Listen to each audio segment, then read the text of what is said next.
ಶ್ರೀ ಗುರುಭ್ಯೋ ನಮಃ.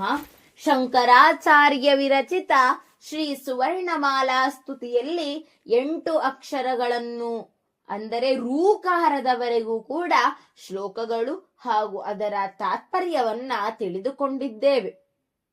ಇನ್ನು ಇವತ್ತಿನ ಅಕ್ಷರವಾದಂತಹ ಋಕಾರದಿಂದ ಶ್ರೀ ಸುವರ್ಣಮಾಲಾ ಸ್ತುತಿಯ 9ನೇ ಶ್ಲೋಕವನ್ನ ತಿಳಿದುಕೊಳ್ಳುವ ಸಮಯ.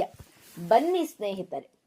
ಋವರ್ಣ ದ್ವಂದ್ವಮವೃಂತ ಸುಕುಸುಮಮಿವಾಂಘ್ರೌತವಾರ್ಪಯಾಮಿ ವಿಭೋ ಸಾಂಬ ಸದಾ ಶಿವ ಶಂಭೋ ಶಂಕರ ಶರಣಂ ಮೇ ತವ ಚರಣಯುಗಂ.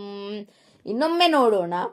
ಋವರ್ಣ ದ್ವಂದ್ವಮವೃಂತ ಸುಕುಸುಮಮಿವಾಂಘ್ರೌತವಾರ್ಪಯಾಮಿ ವಿಭೋ ಸಾಂಬ ಸದಾ ಶಿವ ಶಂಭೋ ಶಂಕರ ಶರಣಂ ಮೇ ತವ ಚರಣಯುಗಂ. ಈ ಶ್ಲೋಕದ ಪದಚ್ಛೇದವು ಹೀಗಿದೆ. ಋವರ್ಣ ದ್ವಂದ್ವಂ ಅವೃಂತ ಸುಕುಸುಮಂ ಇವ ಅಂಘ್ರೌ ತವ ಅರ್ಪಯಾಮಿ ವಿಭೋ. ಸಾಂಬ ಸದಾಶಿವ ಶಂಭೋ ಶಂಕರ ಶರಣಂ ಮೇ ತವ ಚರಣಯುಗಂ ಎಂಬುದು ಪದಚ್ಛೇದವಾಗಿದೆ. ಇನ್ನು ಅನ್ವಯಾರ್ಥವನ್ನ ನೋಡುವುದಾದರೆ, ಋವರ್ಣದ್ವಂದ್ವಂ ಸುಕುಸುಮಮಿವ ತವ ಅಂಘ್ರೌ ಅರ್ಪಯಾಮಿ. ಹೇ ವಿಭೋ ಶಂಭೋ ಶಂಕರ ಸದಾಶಿವ ಸಾಂಬ ತವ ಚರಣಯುಗಂ ಮೇ ಶರಣಂ ಎಂಬುದು ಅನ್ವಯಾರ್ಥವಾಗಿದೆ. ಇನ್ನು ಇದರ ಅರ್ಥವನ್ನ ನೋಡುವುದಾದರೆ, ಹೇ ವಿಭುವೆ, ನಿನ್ನ ಪಾದದ್ವಂದ್ವದಲ್ಲಿ ಕಣ್ಣೆರಡನ್ನೂ ಹೂವಿನಂತೆ ಅರ್ಪಿಸುತ್ತೇನೆ.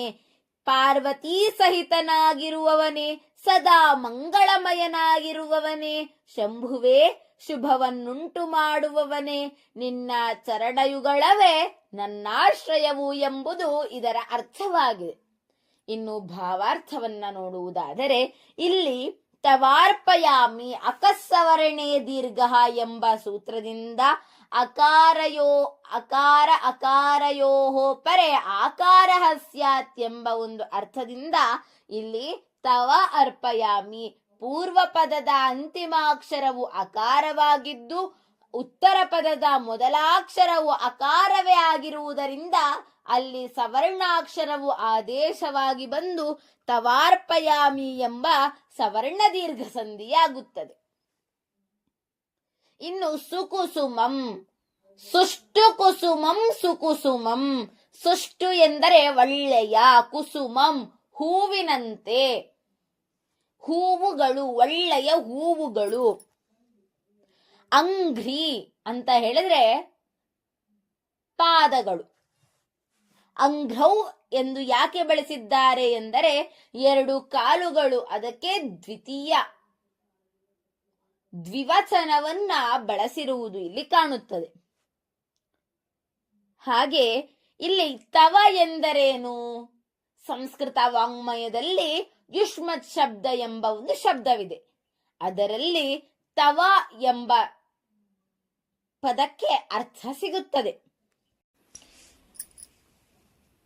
ದಕಾರ ಅಂತಹ ತ್ರಿಷು ಲಿಂಗೇಶು ಸಮಾನಃ ಯುಷ್ಮತ್ ಶಬ್ದಃ ತ್ವಂ ಯುವಾಂ ಯೂಯಂ ತ್ವಾಂ ತ್ವಾ ಯುವಾಂ ವಾಂ ಯುಷ್ಮಾನ್ ವಹ ತ್ವಯಾ ಯುವಾಭ್ಯಾಂ ಯುಷ್ಮಾಭಿಃ ತುಭ್ಯಂ ತೇ ಯುವಾಭ್ಯಾಂ ವಾಂ ಯುಷ್ಮಭ್ಯಂ ವಹ ತ್ವತ್ ಯುವಾಭ್ಯಾಂ ಯುಷ್ಮತ ತವತೆ. ತವತೆ ಇಲ್ಲಿ ತವ ಎಂಬ ಪದದ ಉಲ್ಲೇಖವಾಗಿದೆ. ತವ ಈ ಪದವು ಷಷ್ಠಿ ವಿಭಕ್ತಿಯಲ್ಲಿ ಬಂದಿರೋದ್ರಿಂದ ಅಕಾರವನ್ನ ಸೂಚಿಸುತ್ತದೆ. ತವ ನಿನ್ನ. ಇಲ್ಲಿ ಈ ಒಂದು ಶ್ಲೋಕದ ಭಾವಾರ್ಥವನ್ನ ತಿಳಿದುಕೊಳ್ಳುವುದಕ್ಕಿಂತ ಮುಂಚೆ ಒಂದು ಶ್ಲೋಕದ ಅರ್ಥವನ್ನ ತಿಳಿದುಕೊಳ್ಳೋಣ. ಆತ್ಮಾ ತ್ವಂ ಗಿರಿಜಾಮತಿಃ ಸಹಚರಾಃ ಪ್ರಾಣಾಃ ಶರೀರಂ ಗೃಹಂ ಪೂಜಾ ತೇ ವಿಷಯೋಪಭೋಗರಚನಾ ನಿದ್ರಾ ಸಮಾಧಿಸ್ಥಿತಿಃ ಸಂಚಾರಃ ಪದಯೋ ಪ್ರದಕ್ಷಿಣ ವಿಧಿಃ ಸ್ತೋತ್ರಾಣಿ ಸರ್ವಾ ಗಿರೌ ಯದ್ಯತ್ ಕರ್ಮ ಕರೋಮಿ ತತ್ತದಖಿಲಂ ಶಂಭೋ ತವಾರಾಧನಂ ಶಂಭೋ ತವಾರಾಧನಂ. ಇಲ್ಲಿ ಇದರ ಅರ್ಥವನ್ನ ಮೊದಲು ತಿಳಿದುಕೊಳ್ಬೇಕು. ಶಂಕರಾಚಾರ್ಯರು ಪ್ರತಿಪಾದಿಸಿದ ಸಿದ್ಧಾಂತ ಯಾವುದು ಎಂದರೆ ಅದ್ವೈತ. ನದ್ವೈತ ಅದ್ವೈತ ಎರಡಲ್ಲದ್ದು. ಪರಮಾತ್ಮ ಹಾಗೂ ಆತ್ಮ ಎರಡು ಬೇರೆ ಅಲ್ಲ, ಎರಡು ಒಂದೇ ಎಂಬುದನ್ನ ಸಾರುವಂತಹ ಸಿದ್ಧಾಂತ. ಹಾಗೆ ಇದರ ಅರ್ಥವೂ ಕೂಡ ಅದೇ ರೀತಿಯಾಗಿ ಬರುತ್ತದೆ. ಗಿರಿಜಾಪತಿ ಅಂದರೆ ಗಿರಿಜಾ ಎಂದರೆ ಗಿರೇ ಜಾತಾ ಇತಿ ಗಿರಿಜಾ, ಪರ್ವತದಲ್ಲಿ ಹುಟ್ಟಿದಳು ಎಂಬುದಕ್ಕಾಗಿ ಗಿರಿಜಾ ಎಂಬ ಹೆಸರು. ಗಿರಿಜಾಳ ಪತಿದೇವ. ಹಾಗೆ ನಿನ್ನನ್ನ ನಾನು ಹೇಗೆ ಭಜಿಸ್ತೇನೆ ಎಂದರೆ ಈ ಶರೀರವೇ ನಿನ್ನ ಮಂದಿರ. ಹಾಗೆ ನಾನು ಮಾಡುವಂತ ವಿಷಯ ಭೋಗಗಳೇ ನಿನಗೆ ಪೂಜೆಯು. ನಾನು ಮಾಡುವ ನಿದ್ದೆಯೇ ಸಮಾಧಿ ಸ್ಥಿತಿ. ನಾನು ನಡೆದಾಡುತ್ತೇನಲ್ವಾ, ಆ ನಡೆದಾಡುವುದೇ ನಿನ್ನ ದೇವಾಲಯಕ್ಕೆ ಮಾಡುವಂತಹ ಒಂದು ಪ್ರದಕ್ಷಿಣೆ. ನನ್ನ ಬಾಯಿಯಲ್ಲಿ ಬರುವಂತಹ ಎಲ್ಲಾ ಪದಗಳು ಕೂಡ ನಿನ್ನ ನಾಮಾವಳಿಯೇ.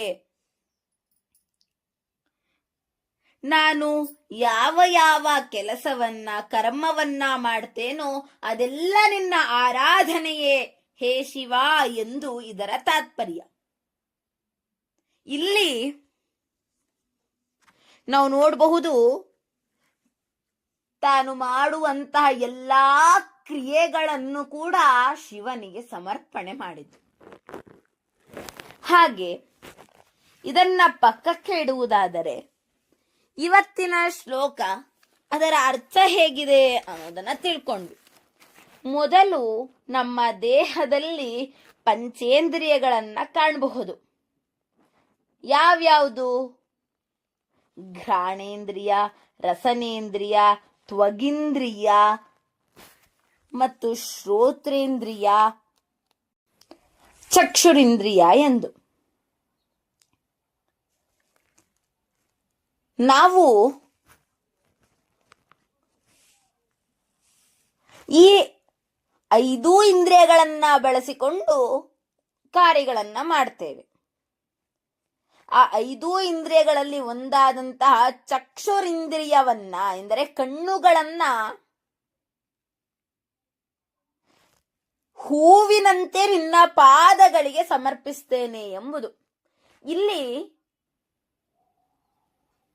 ಹೂವು ಪವಿತ್ರವಾದಂತಹ ಸ್ಥಾನವನ್ನ ಹೊಂದುತ್ತೆ. ಯಾವಾಗಲೂ ಕೂಡ ದೇವರಿಗೆ ಅರ್ಚನೆ ಮಾಡಲು, ಪೂಜೆ ಮಾಡಲು ಅರ್ಹವಾಗಿರುತ್ತದೆ. ನಿನ್ನ ಶಿರದಲ್ಲಿ ಸ್ಥಾನವನ್ನ ಹೊಂದಿಲ್ಲದಿದ್ದರೂ ಕೂಡ ನಿನ್ನ ಪಾದಕ್ಕೆ ನಾನು ನಮಸ್ಕರಿಸುತ್ತೇನೆ ಎಂಬುದು ಇದರ ತಾತ್ಪರ್ಯವಾಗಿದೆ. ಇನ್ನೂ ಭಾವಾರ್ಥವನ್ನ ನೋಡುವುದಾದರೆ, ನಾವು ಚಿಕ್ಕವರಿದ್ದಾಗ 3 ಮಂಗಗಳ ಕಥೆಯನ್ನ ಕೇಳಿದ್ದೇವೆ. ಒಂದು ಮಂಗ ಕಿವಿಯನ್ನ ಮುಚ್ಚಿಕೊಂಡಿರುತ್ತೆ, ಇನ್ನೊಂದು ಮಂಗ ಕಣ್ಣನ್ನ ಮುಚ್ಚಿಕೊಂಡಿರುತ್ತೆ, ಇನ್ನೊಂದು ಮಂಗ ಬಾಯಿಯನ್ನ ಮುಚ್ಚಿಕೊಂಡಿರುತ್ತೆ. ಅದರ ಅರ್ಥ ಏನು? ಕೆಟ್ಟದ್ದನ್ನ ಕೇಳಬಾರದು, ಕೆಟ್ಟದ್ದನ್ನ ನೋಡಬಾರದು, ಕೆಟ್ಟದ್ದನ್ನ ಮಾತನಾಡಬಾರದು. ಈ ಒಂದು ಶ್ಲೋಕದಲ್ಲಿ ನನ್ನ ಕಣ್ಣುಗಳು ಯಾವುದೇ ರೀತಿಯಾದಂತಹ ಕೆಟ್ಟದ್ದನ್ನ ನೋಡದೆ ಸದಾ ಹೂವುಗಳಂತೆ ಪವಿತ್ರವಾಗಿ ಶಿವನ ಚರಣಗಳಲ್ಲಿರುತ್ತದೆ. ಶಿವನ ಚರಣಗಳಿಗೆ ನಾನು ನನ್ನ ಕಣ್ಣುಗಳನ್ನ ಹೂವಿನಂತೆ ಸಮರ್ಪಿಸ್ತೇನೆ ಎಂಬುದು ಇದರ ತಾತ್ಪರ್ಯವಾಗಿದೆ. ಪಾರ್ವತೀ ಸಹಿತನೇ ಸದಾ ಮಂಗಳಮಯನಾಗಿರುವವನೇ ಶಿವನೇ, ನಿನ್ನ ಚರಣಗಳೇ ನನ್ನಾಶ್ರಯವು ಎಂಬುದು ಈ ಶ್ಲೋಕದ ತಾತ್ಪರ್ಯವಾಗಿದೆ. ಮುಂದಿನ ಶ್ಲೋಕವನ್ನ ಮುಂದಿನ ಒಂದು ಸಂಚಿಕೆಯಲ್ಲಿ ತಿಳಿದುಕೊಳ್ಳೋಣ. ಸರ್ವೇ ಜನಾಃ ಸುಖಿನೋ ಭವಂತು, ಸಕಲ ಸನ್ಮಂಗಲಾನಿ ಭವಂತು, ಲೋಕಾಃ ಸಮಸ್ತಾಃ ಸುಖಿನೋ ಭವಂತು. ಧನ್ಯವಾದಾಃ.